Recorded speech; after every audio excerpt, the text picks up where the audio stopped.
Good morning and welcome back to Miniature Monday here on Gaming with ADHD, where today we're going to be taking a look at the newly released series of HexTech 6mm terrain from Gale Force 9 and Thunderhead Studios.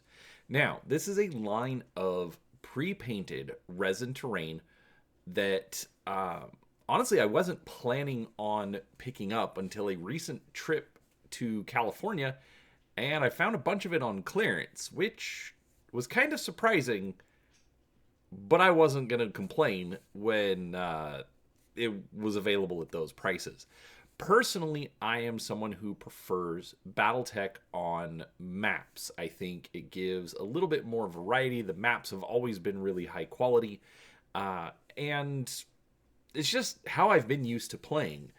But when the opportunity to get this came along, I figured, why not? So, for now, we're going to do just a series of videos doing a review of the different pieces that I was able to acquire. I was pretty much able to get everything, and so we'll take a look at it.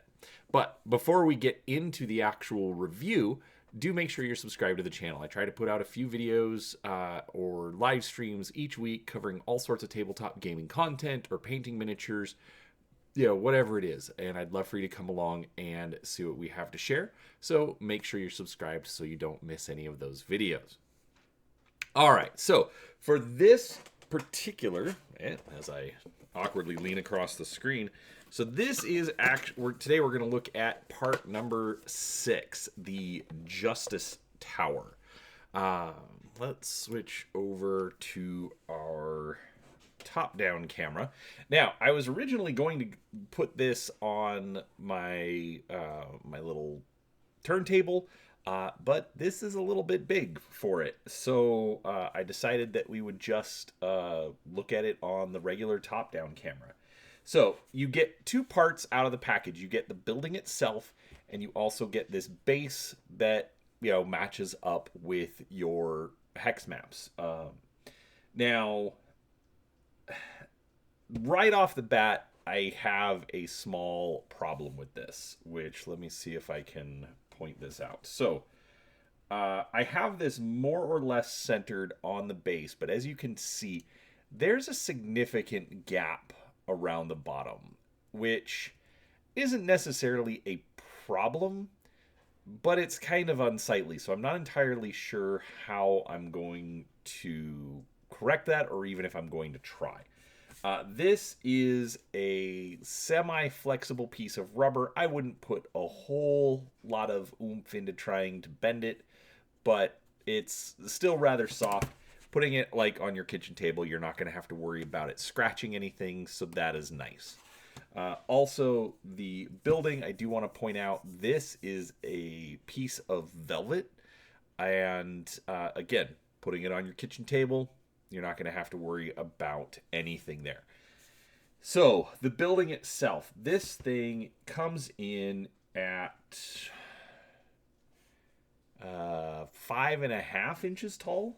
So if we put a battle mech next to it that's about 2 inches tall, obviously you can see that there's quite a bit going on. So you've got about, this would be about 6 levels worth of Battletech terrain just from the Justice Tower.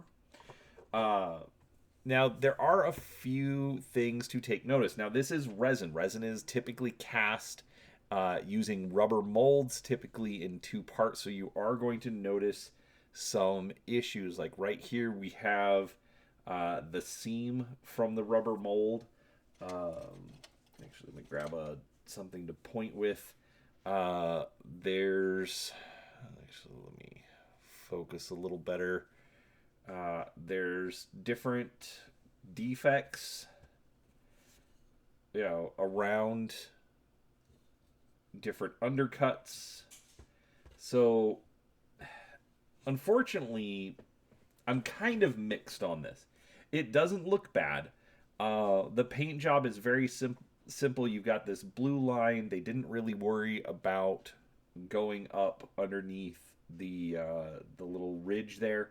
So I mean, from a distance, to be honest with you, you're not going to notice. Overall, it's a decent looking piece of terrain. Essentially, it's more or less equivalent to Gale Force 9's Battlefield in a Box. They have been making those for over a decade now. Overall, they're really good, but sometimes I wonder if either it could be a little bit better, or if just the nature of, like, these are typically made in Malaysia, I believe. Yes, made in Malaysia. Um, so I'm not quite sure how accurate they're going to be. Now, they are based on 3D printer files. Thunderhead Studios has been making the STLs for quite some time. So you can actually still go to Thunderhead Studios and buy those files if you would like to purchase those and just print off as many as you would like. This particular piece itself normally retails for about $30. So overall, it's really good. It's a nice piece. It's got some heft to it, so it's not going to jostle around on the table very easily. But obviously, filling up a table with this can get kind of pricey. So my personal theory is I picked up all of these, but I'm actually considering getting the 3D printer files as well in order to, get some extra copies, print those off as well. So overall, it's not bad. You're going to have to determine whether or not the price is within reason for you. Like I said, for me, at the discount that I got, they were a no-brainer. I picked up one of each building set, 4 roads, and 2 of the road intersections. So, overall, I thought it was pretty reasonable for what I got. But, what do you think? I think the detail is great. I think, lots of little bits over here. You've got air conditioning units. There's some stairs leading up to, I'm assuming these would be like small personal hovercraft, landing pads. It's a nice looking building for 6mm science fiction. You could probably even adjust it, say up to like 8 or 10mm, like if you wanted to use it for Legions Imperialis from Games Workshop. I don't know. Like I said, I don't regret getting these at the price I paid, but I am not sure that I would pay full retail for them. So you obviously would have to make that decision on your own. But let me know down in the comments. Have you picked this up? Have you played with it? I'd like to hear from you, and we'll go from there. So with that said, I hope you appreciated the video. If you did, please do give it a thumbs up. Make sure that you're subscribed to the channel. Don't forget, there will be some affiliate links down below if you want to support the channel, whether it's over at DriveThruRPG or Amazon. It absolutely does help out, but it is never required. So thank you so much for watching, and we will talk to you next time.